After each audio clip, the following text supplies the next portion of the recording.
As the sun sets over the rolling hills of Cornwall, it's not hard to see why this land has captured the hearts of so many.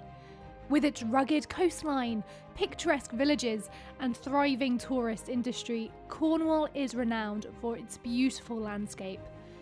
But within this idyllic scenery lies an often overlooked story, one that has shaped the very fabric of this land and its working Cornish people. This is my story of travelling through Methodism in Cornwall. With me, Vikki Jenner. But our journey begins not in Cornwall, but in Oxford with me. I spend my days at the Ashmolean, the oldest museum in the country, being founded by Elias Ashmole in 1683. And it's here in Oxford where we begin our story. It was the year 1729, and in the quaint city of Oxford, a small group of students gathered. Their humble purpose to pray, to study, and to serve their community with outreach. Little did they know that this holy club, led by the Wesley brothers, would be the catalyst for a global movement.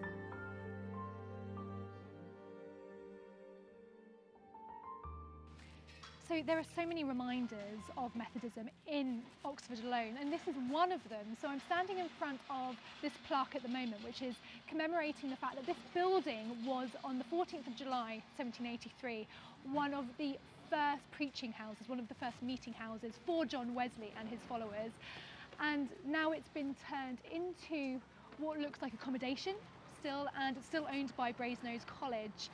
But at the time, it was just a group of rented rooms that he rented, and he used it to preach the word of God. And it's just down the road from Wesley Memorial Church, which was built at the end of the 19th century to memorialise the Wesleys in Oxford.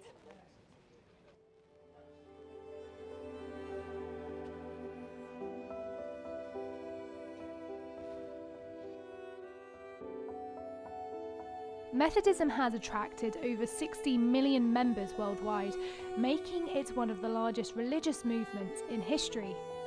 The UK alone has 4,374 Methodist churches, but Cornwall stands out with a whopping 15% of those chapels situated within its borders. And in 1851, 60% of Cornish people were reported as Methodist. But why was this strand of Christianity so popular in Cornwall? To answer this question, I must travel through this striking landscape and learn more about the people who lived and worked here.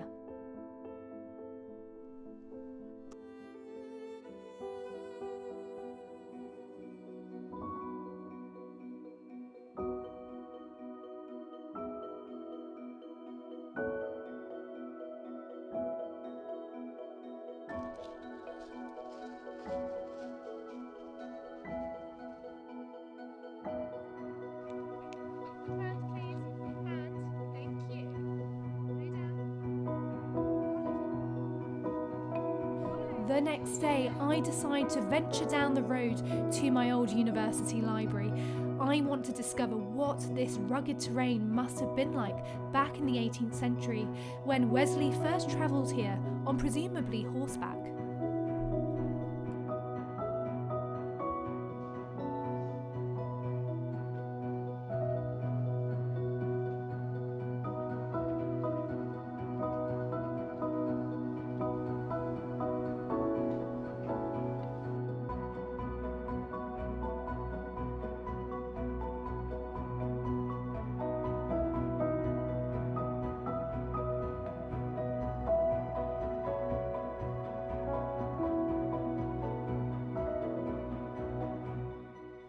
So this is really interesting. I think I've worked out that we need to find out more about John Wesley and some of his agents, so some of the preachers he would send out to these different spots, and specifically the Johns, which I'm calling them because they consist of John Downes, John Nelson and John Wesley, and they go to Trewint, and I think that's where we should start our story. Trewint was not the only example of a prophet chamber in Cornish Methodism, though the others may have owed their inspiration to it. So it was quite an inspiration for others.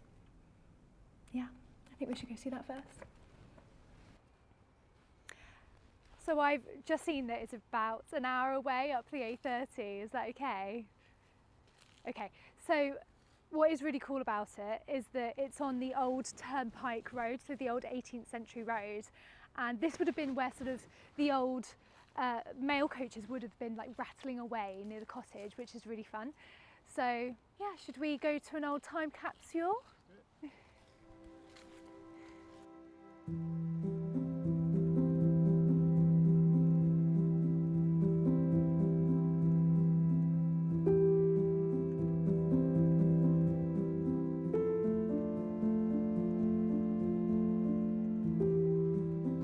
Hey Victoria, is that the cottage there? Ooh. Yes, that is. That is the Isbel's cottage. So we refer to it as Wesley's Cottage Museum and a missionary retreat in the 1700s to welcome these two very prominent agents of John Wesley. So we call them the Johns. So we have John Downes and John Nelson, and they were sort of really tired after this sort of day of travelling in the sun. It was a really hot summer's day. It was in August 1743, and there was no inn. They couldn't find one. So what I love about this story is that they come along this track, which would have been like the main road of the time, and they find this gorgeous cottage. They knock on the door, and Elizabeth Isbel, who is this stonemason's wife, answers the door to them and gives them refreshment. And she's so impressed by them because they actually pay her, which is unheard of, and they pray without using a book. And she tells her husband this, and they're really surprised but also really impressed by this. It leaves a lasting impression. And so it's sort of like the birth of Methodism in a way, because it's very much associated with cottages and with outdoor preaching pits opposed to these very sort of confined churches and chapels. And that's what's so interesting about this cottage, that it's the start of this really beautiful story. I just want to say, just before we go in, it's just so quiet here and so unpretentious and humble. It's lovely. Let's go check it out. Yeah, let's go see it.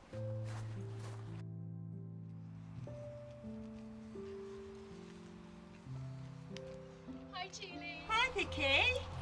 I am meeting Julie Swan, curator, missioner and custodian of Trewint Cottage, tucked away in a small hamlet off the A30 near Launceston in the north of Cornwall. It feels remote and quiet despite soft rumblings from the busy main road. We are surrounded by farmland and sweet, cute cottages. It is early in the day and I'm ravenous and treated to a similar sort of hospitality that must have greeted the lay preachers that turned up here, exhausted from their travels, although I've travelled via car, not on horseback. I receive scones and, of course, made in the Cornish way, jam first, cream second. We are sitting in a very humble sitting room. Although a museum and heritage centre, it retains its simple identity and still feels like a cosy domestic house. I discovered Trewint Cottage is owned by the Methodist Church. They purchased it in the 1950s for a nominal amount. I believe it was £80. It had fallen into disrepair and it's been lovingly restored sympathetically to, what it would, particularly the prophet's chamber and the bedroom. That was the bit that was added on by Diggory Isbel when he felt God calling him to provide this place of refuge and respite. Well, he was a stonemason, so probably a man of little education as well. And he felt that he read the story of the Shunammite widow, and he felt God was saying, I want you to provide somewhere for John Wesley and his preachers to stay when they're coming in and out of Cornwall, because actually it's quite away from the rest of the country. And I think Wesley is quite a prominent character, isn't he? Like, as we look around, just the sitting room, but around the museum as well, there are lots of objects and items within the collection that very much sort of host his face, his visage, the iconography of him. Yeah. And so do you have quite a few authentic objects in the Wesleyana collection? These are John Wesley's preaching bands. As far as we know, they are ones that he would have worn. And it's something he would have worn when he was preaching. It's similar to what our ministers wear now. We call it a dog collar to show that he was ordained. Brilliant. And what does it say on the back? Because I'm very I'm very intrigued to always read whoever it's sort of acquired by or who's been collecting. So it says, given to us by Mr. Paul Houghton, a legacy from his father and his mother, Reverend Edward Houghton, known as Ted, in 2002. So these are actually very recently acquired, really, in the last in the last 23 years. It may look quirky, but everything in this house speaks of John Wesley's role as an educator, whose legacy inspires his followers even today. Wesleyana is still actively collected and then subsequently inherited by this living museum. But being so remote, this heritage centre struggles to attract passing visitors. Those who visit tend to make it part of their religious pilgrimage. The problem here is that Trewint is at risk of being erased from such an important story. John Wesley is hence credited with the founding of the Methodist movement. He preached more than 32 times between 1743 and his death in 1791, spreading the gospel with charisma to the fearless Cornish miners, the fishermen, the farmers and their families. Cornwall's landscape is fundamentally intertwined with this rise in Methodism. As it became more popular amongst the working people, chapels were built in their hundreds. There are now said to be around 700 Methodist chapels across the duchy.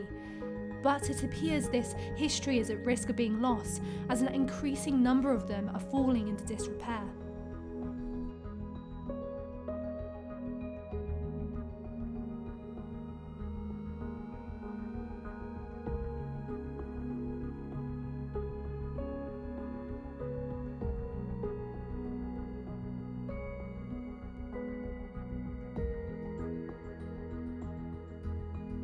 I am grabbing a pasty and coffee in Zena Wild in Penzance, a quaint coffee shop named after a famous legend whereby a mermaid steals a local man off the wild cliffs of Sennen Cove.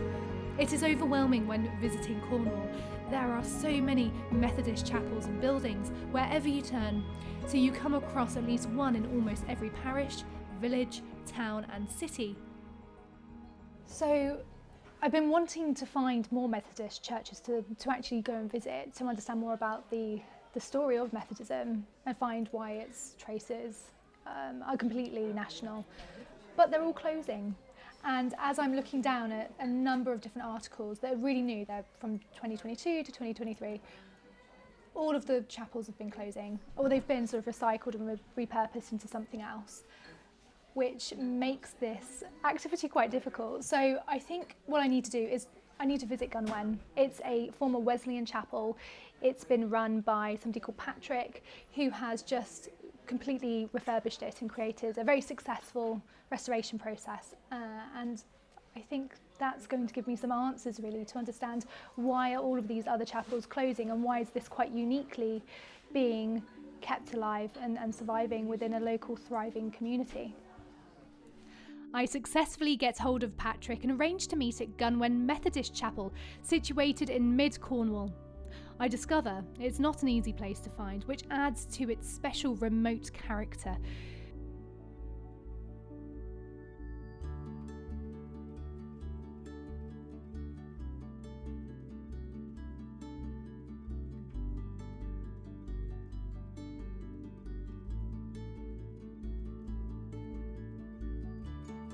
It feels wild, and I am struck by the chapel's proximity to Helmond Tor, an impressive nature reserve with this very unique rocky formation, and I can see we are nestled amongst vast, rolling farmland.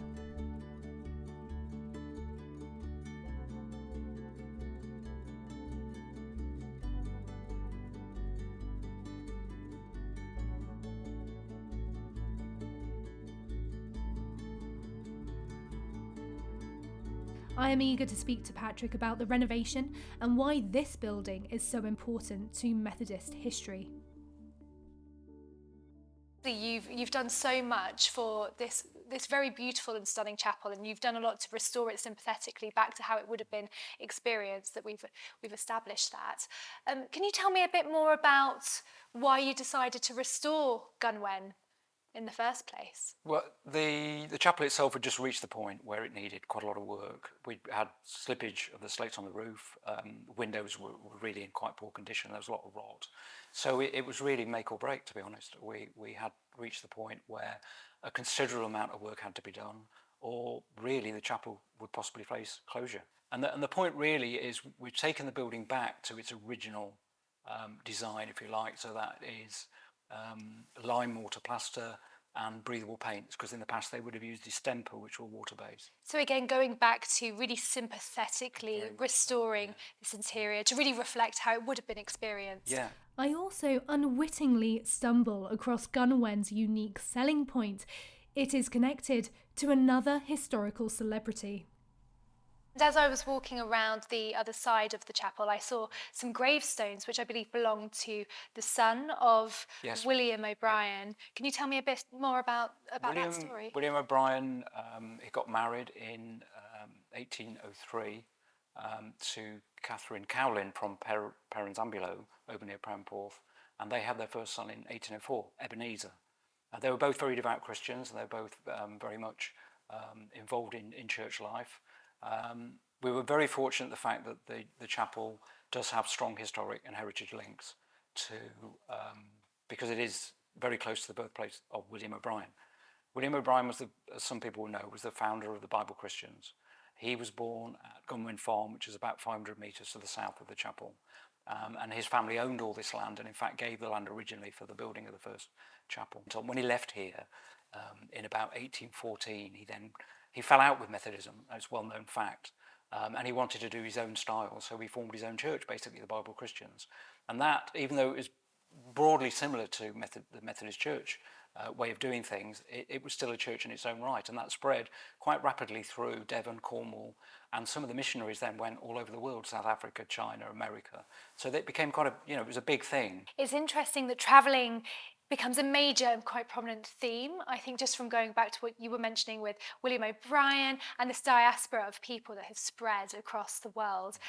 It's interesting because next I'm about to walk the Chapel Trail and I'm going to meet Gary Tregeger, who you know, and he's going to be giving me a tour of Rescorla. So yes, I will be continuing the travelling etiquette as I walk across. Can you give me any advice for the walk? A stout pair of waterproof shoes or boots. And despite Gunwen's remote position, it is not impossible to find for an experienced navigator, which I soon discover when I come across a surprise guest. Well done, and I see you're fully prepared with your rain mac. Oh yes, it's a bit bizarre, but this is my elegant black raincoat, which is just half of a rubbish bag.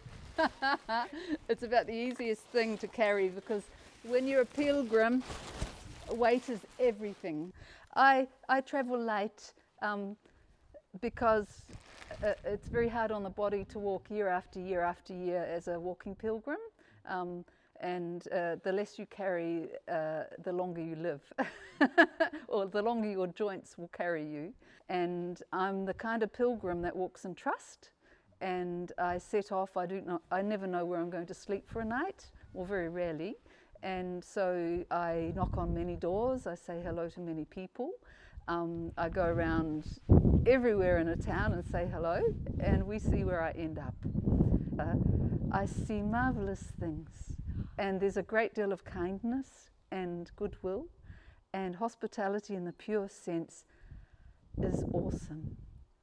Because it's given out of the love and joy of meeting a fellow human, and I receive it with great joy, and I share who I am. I'm a musician and I tell stories, so we share ourselves, and whatever that might mean.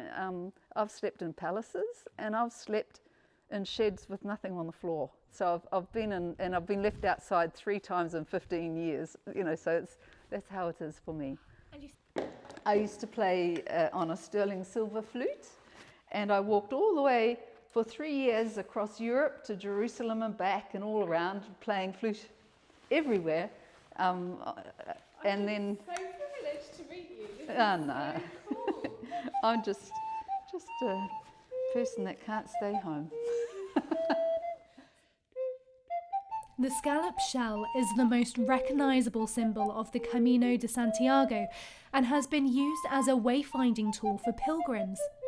It represents the pilgrim's journey from all corners of the world and converging at the tomb of St. James in Santiago de Compostela. Meeting Susan and hearing about her travels inspires me to start my own journey into the rugged wilderness.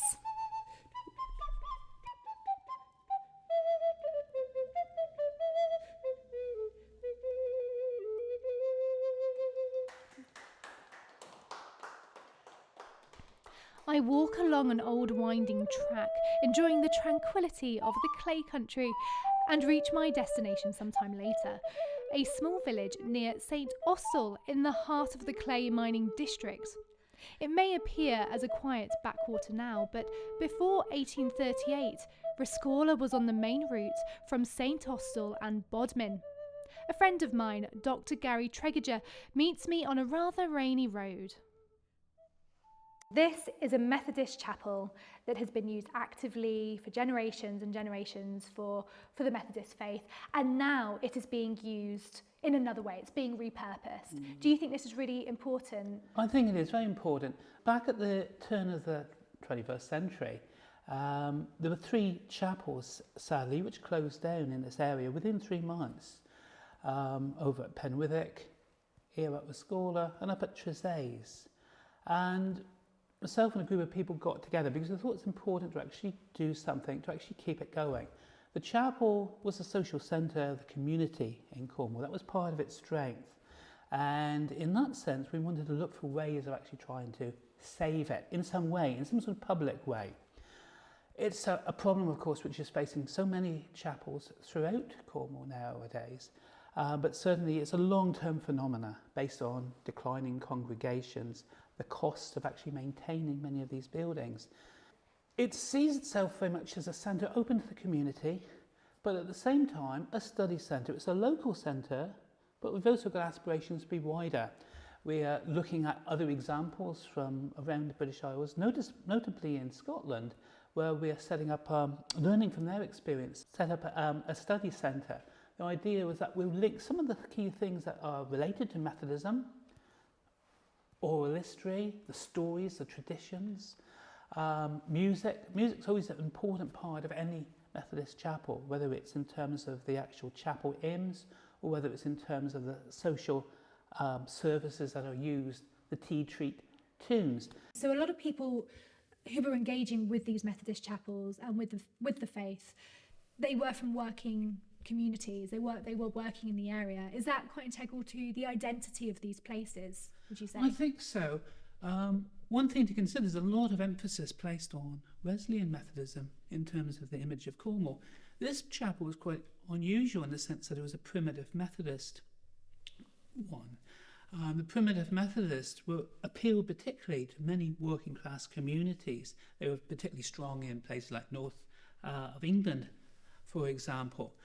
Because of the popularity of the Bible Christians, who were essentially an agricultural, rural denomination, and close to Gwennap, which was an area where they actually had originated, there was very little room for the actual primitive Methodists to develop. So as a result, you find them on the edge in many cases of the clay country, and Rescorla was a particular one. But it would have been strongly working class communities that would have been alienated by the slightly more, they would have seen it, elitist image of the Wesleyans in its early days, and wanted a more simple, primitive way of actually worshipping, going back to what they saw Methodism developing originally as.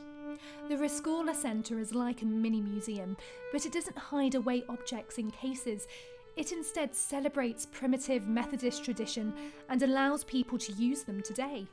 The old banners are still used in festival marches, dust is blown away from the old books that are still read today, and arguably the heart of Methodist worship can be found in Rescorla's musical concerts.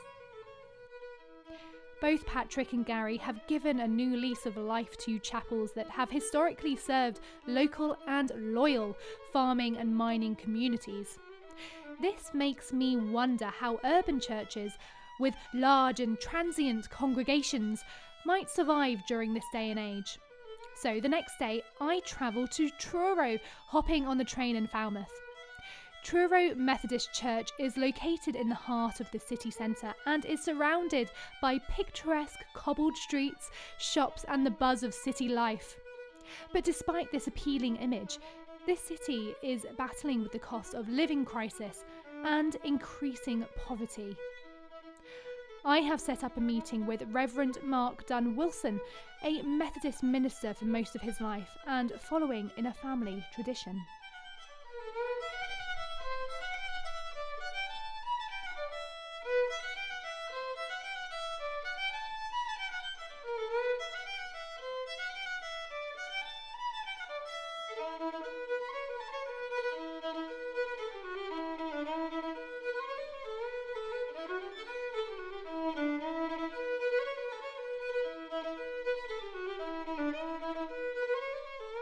So would you say that Truro Methodist Church is becoming a centre for the community in Truro? Yeah, I think in a sense it's always been a centre for the community in Truro. It's right, physically right in the city centre, Truro being the only city in Cornwall. And it's always been the hub. We've always had a heritage that's been based on worship and celebrating life. So we've always had lots of activities going on where people are celebrating the things that make their life rich. You don't have to go very far in any Christian tradition and you find the idea of pilgrimage to be there. But one of the things across the Cornwall and Arsacilly district that we're recognising is we are surrounded by this glorious countryside and this network of paths, some of which are well trodden and already established pilgrim routes. But actually almost in any circuit, in any community, there will be footpaths. And so we've begun to develop a project which at the moment is being called Faith on Foot, which actually tries to imagine what church could be like in the open air, walking on the footpaths, on the coast path, really not just for those who are already part of the Christian church, but for those for whom what we have received in the traditional models of church really doesn't cut it anymore, or they don't feel at home, or they're not comfortable in with large numbers of people. So what would it be for church to be back on the footpaths, celebrating creation, taking seriously the environmental elements as well as the spiritual elements of journeying? I also think we have probably people coming in because they're wandering past more, and that's not just a Sunday thing, that's an everyday of the week thing. People wander in, they'll pop in, they can be anonymous more perhaps here, and so we will have people that will perhaps join the fellowship for 6 months or so to recharge the batteries and maybe receive some healing from struggles and strains that they've had, and then they'll move on and we don't see them again very often. As I say goodbye to Mark, I bump into a representative of one of their partners, Truro Food Bank, right outside the church. My name is Simon Fan, I'm the manager at Truro Food Bank. I've been running it for 4 years, so just before COVID, and at that time we were feeding something like 2,300 people in the Truro and surrounding areas. Now unfortunately it's gone up to about 5,500, 5,600 a year, and we used to distribute twice a week out of the Methodist Church, and although we're no longer doing that, our links with the church are absolutely crucial, same as All Saints Church Hightown as well, because people come to us for loads of different reasons. And at the moment, one of the things we're finding is people want help and support, not just with food, but with their income. And we're finding people are in work poverty is growing, so people are not being paid the real living wage, they're on 0 hours contracts, etc. So we are campaigning for Cornwall to be a real living wage place. A key component of Methodism is offering support and aid to those in need. This wasn't much different in the 18th century. In John Wesley's day, he was an activist who fought for the abolition of slavery, to decriminalise homelessness. He petitioned for good healthcare, and he was an advocate for women's education. And one of his most famous moments is here, at Gwennap Pit near Redruth, where supposedly Wesley touched the lives of 32,000 people in 1773. I marvel at the amphitheatre-like structure, which can more realistically hold up to 2,000 people on its 12 circular levels.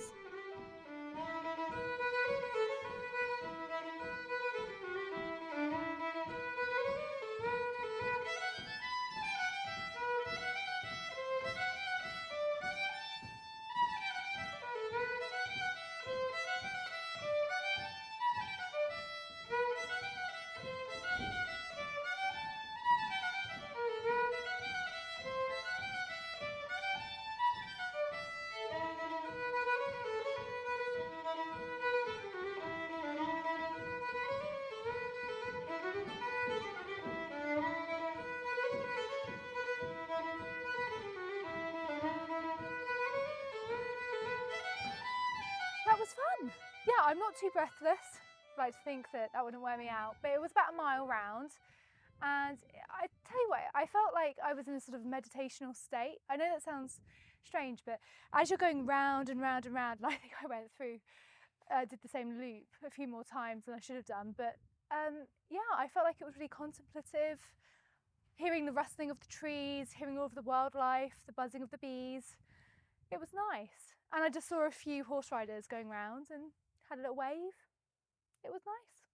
I'm gonna go get my certificate now and a cup of tea.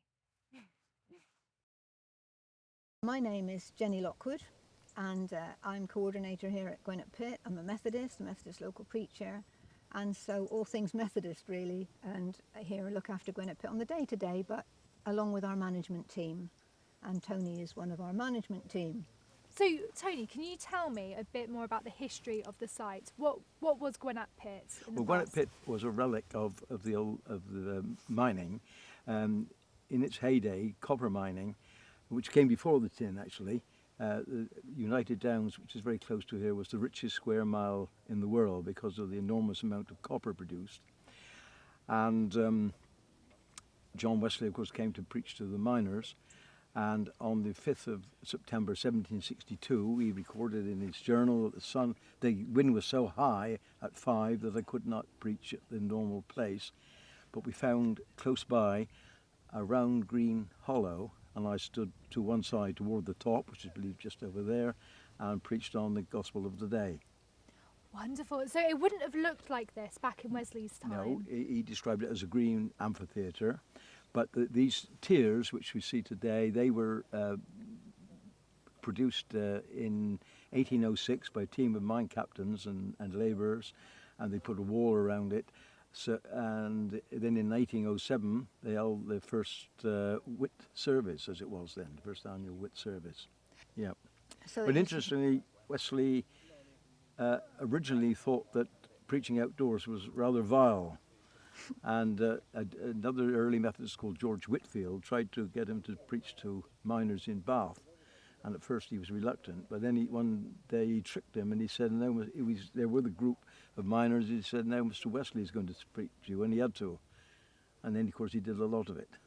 That's interesting, because he's often known as the beginnings of Methodism emerged, to be travelling around to lots of places and preaching outdoors or in cottages or in these domestic spaces. So that's an interesting preconception. Yeah, and of course him and his brother Charles, they were Anglican clergymen actually, so they never ever intended to leave Methodism.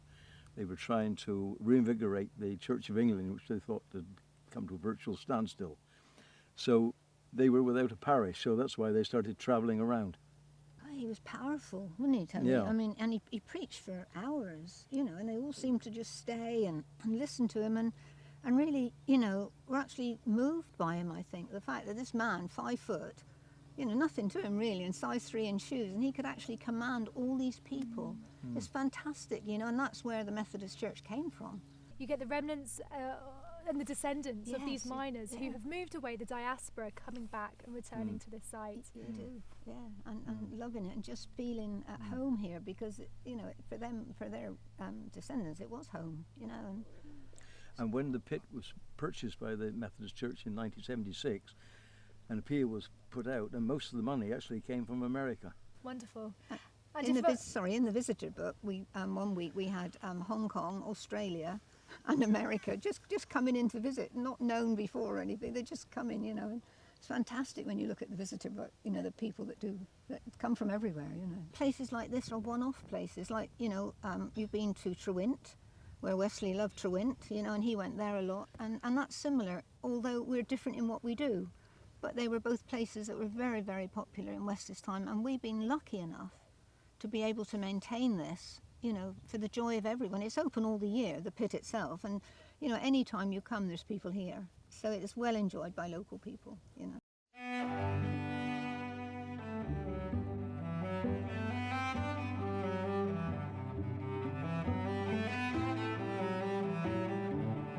Mousehole is a village and fishing port 2.5 miles south of Penzance on the shore of Mounts Bay. And John Wesley visited Mousehole several times. In 1785, he writes in his journal, About 9, I preached at Mousehole, where there is now one of the liveliest societies in Cornwall. This was once an area thriving with Wesleyan and Bible Christian chapels, but today these buildings are visibly declining.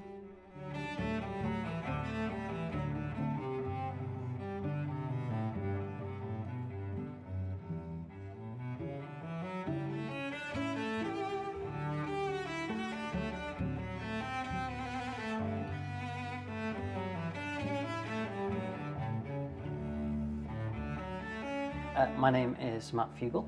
I am a Methodist minister stationed here in the West Cornwall circuit. I bear responsibility for 6 chapels, this being one of them, and this is my first year here. I mean, it is a beautiful space, isn't it? You walk in, you see this really monumental pulpit, and you see this beautiful organ, these gorgeous stained glass windows. It's a beautiful space, but it's hard to ignore some of these other issues that are really plaguing the building. We have mushrooms, I believe, growing out of the floor. Tell us a bit about those.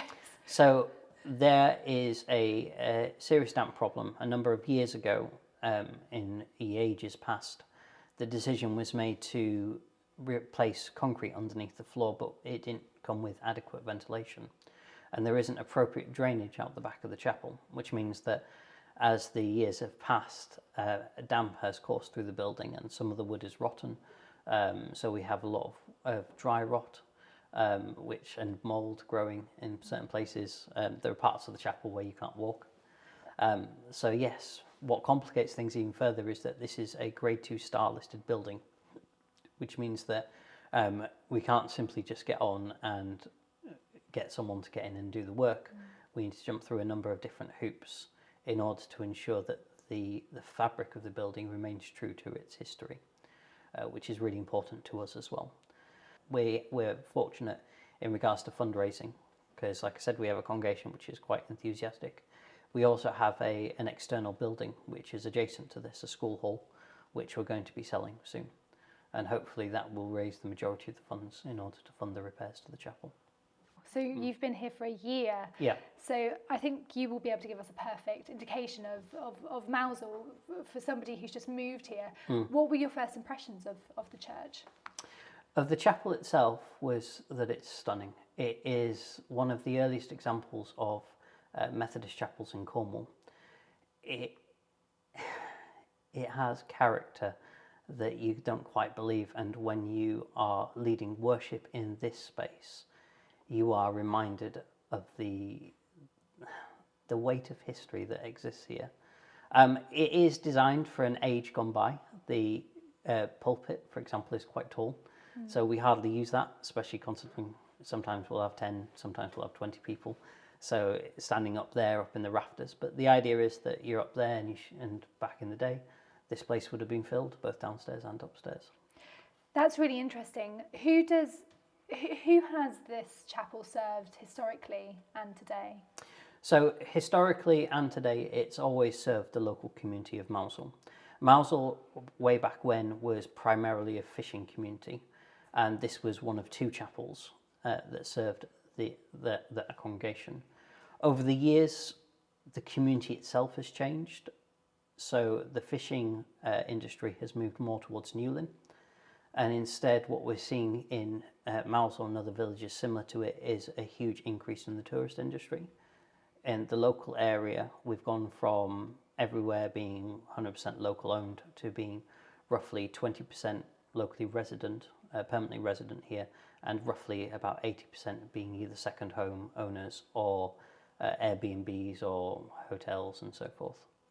So yeah, so a much larger tourist industry, but we still continue to serve both locally resident and those who come to us on holiday. It is very much steeped in custom. Here, there has always been a custom, for example, of singing the Lord's Prayer, which is unique in my 6 chapels. There's a number of certain services which this chapel engages with, such as, and I'm going to mispronounce it here, but it's called rogation, I believe, which is basically was described to me as harvest festival, but for the fishermen.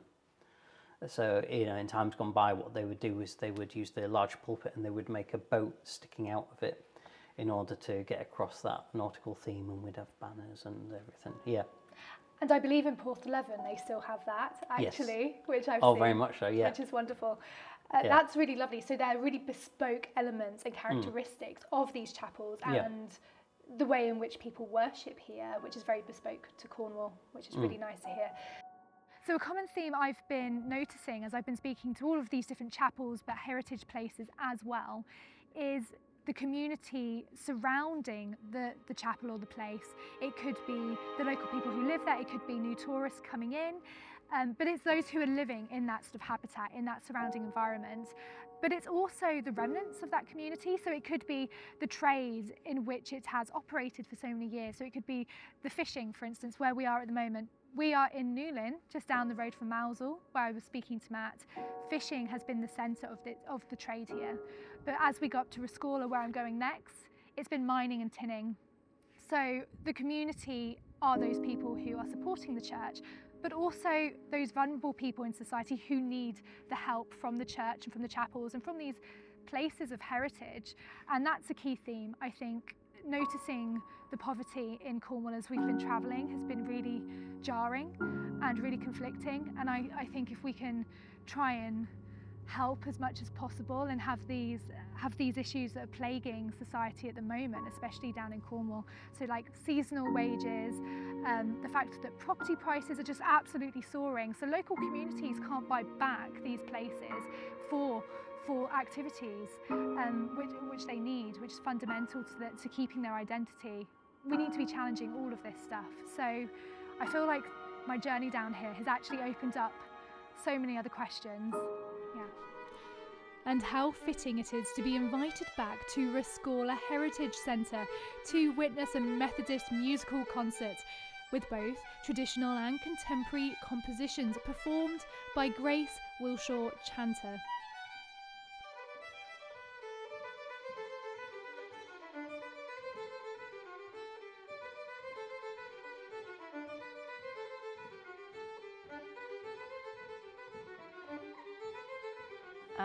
One of the songs, Don's Boonan's, about meaning the dance of life in Cornish. It's a really hopeful, springy song. It's about butterflies coming back to the garden as early as February, in early spring. It's one of the first tunes I ever learned, traditional Cornish tune, although it's not necessarily very old, only a couple of decades. Absolutely, and snail creep as well, that's bespoke to this area. Yeah, snail creep. So there's a type of dance, a Cornish dance, that's known as a serpent dance, where people link hands and move in this big trail like a serpent, which in Rescorla, the dance, you spiral inwards and then you spiral outwards. So from above it would look like a snail, hence the name snail creep. And this tune was written, no one's entirely sure quite who wrote it, but it's been used for the Rescorla snail creep for a couple of 100 years even. So Rescorla is part of me loving the violin, loving playing, but it's that root in folk music and in Cornish folk music.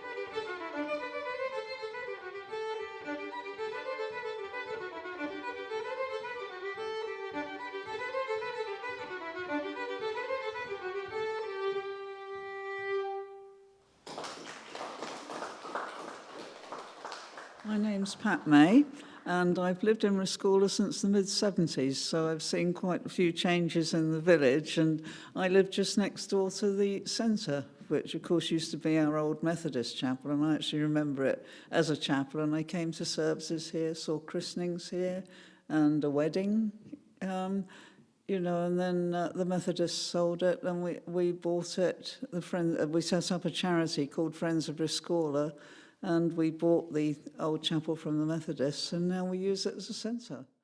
Well, I'm Ros, and I've been coming here for about 10 years. Unlike Pat, I never knew it as a chapel. I was attracted to come here by the music, I think, and also talks by the Institute of Cornish Studies. And I've become a member of the committee that runs it, and I come here for book club and Saturday kitchen and all sorts of events. It's like my second home. Well, my name is Griff Collins, and I'm actually a blow-in here. I come from Cork in Ireland.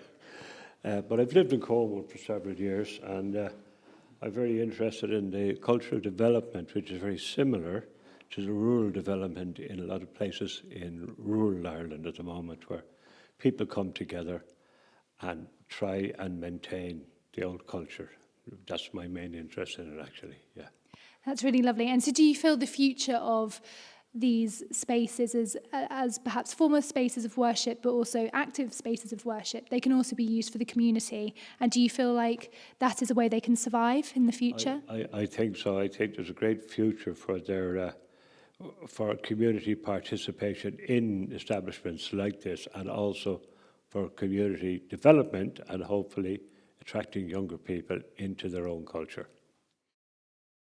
I was in the Bodmin Methodist circuit through Gunwain Chapel, and there was a retired school teacher, Ruth Barco, Miss Barco, was doing a lot of work with young people in this area, and they sold the Sunday school, which was just over the road. So finance wasn't really a problem, but they got down to 4 members, and you're supposed to be 7 members to be a chapel. So myself and 2 others was asked to come out here from the Bodmin circuit, and I've been involved since early 70s, and also we managed to hold things until Gary and the friends could come up with the finance to change it from a Methodist chapel into the centre it is today. Well, my name's Malcolm, and I've been coming here for several years.